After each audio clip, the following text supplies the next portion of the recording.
After understanding why readiness and guidance come before any practice, the next question naturally arises. If Bhairava Tantra was so carefully guarded, how did it survive across different regions of India at all? The answer lies in how this tradition evolved differently in Bengal, Kerala, and Kashmir, adapting to local culture while preserving the same inner discipline. Though their expressions varied, all three regions shared one unbreakable principle: Tantra was never for the unprepared. In Bengal, Bhairava Tantra took on a form that many later misunderstood. This land was shaped by intense devotion, emotional surrender, and direct confrontation with fear and impermanence. Bengal's tantric traditions did not shy away from darkness, not to glorify it, but to transcend it. Cremation grounds, fierce deities, and symbolic transgression were used not as acts of rebellion, but as mirrors to strip away illusion. Here, Bhairava was approached as the guardian of thresholds, between fear and freedom, attachment and release. Yet even in Bengal, nothing was casual. Gurus tested seekers relentlessly. Practices were given slowly, sometimes after years of observation. Outsiders saw drama, insiders understood discipline. What was hidden was not power, but context. Without context, these methods could destabilize the mind. That is why secrecy remained absolute.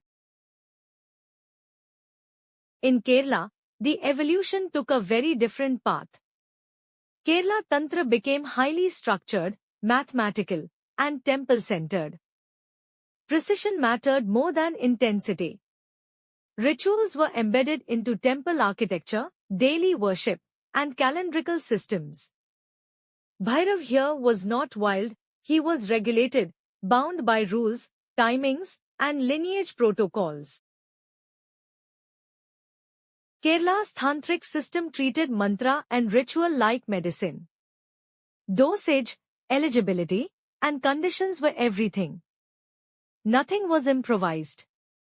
The guru functioned almost like a physician, diagnosing readiness before prescribing anything. This is why Kerala Tantra remained largely invisible to the public. It was not meant for storytelling or demonstration, it was meant for preservation and responsibility. Then there was Kashmir, where Bhairava Tantra underwent perhaps its most refined transformation. In Kashmir Shaivism, Bhairava was no longer approached primarily through ritual, but through awareness itself. Consciousness became the altar. The body became the field of realization. The external was gradually internalized. Here, Bhairava was understood as the very nature of awareness, ever-present, luminous, and free. Yet even this seemingly direct path was not casual.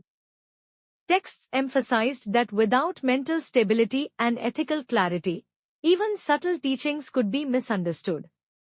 The Guru's role remained central, not as a ritual instructor, but as a guide who pointed directly to experience. Across all three regions, one truth remained unchanged. Secrecy was not about elitism. It was about protection of the seeker from imbalance, protection of the tradition from distortion, and protection of knowledge from becoming spectacle. When Bhairava Tantra later reached public imagination, stripped of context and discipline, it appeared fragmented and dangerous. But in its original environments, it was slow, responsible, and deeply ethical. Power was never the goal. Transformation was. Understanding this evolution helps us see why no authentic lineage ever encouraged casual experimentation. Whether through Bengal's intensity, Kerala's precision, or Kashmir's awareness, the message was the same: the path adjusts to the seeker, not the other way around. This exploration is shared for historical and philosophical understanding only. Tantra was never about copying practices. It was about preparing the individual. In the next part, we will examine why even mantras were considered seeds, and why seeds were never given before the ground was ready. As we have seen, whether in Bengal, Kerala, or Kashmir, Bhairava Tantra never separated knowledge from responsibility. Practices were shaped carefully around the seeker, and nothing was offered without preparation. This naturally brings us to one of the most misunderstood aspects of Tantra, Bija mantras. In popular imagination, Bija mantras are treated like shortcuts, secret words that can be repeated to gain power. But in authentic traditions, they were never viewed as ordinary sounds.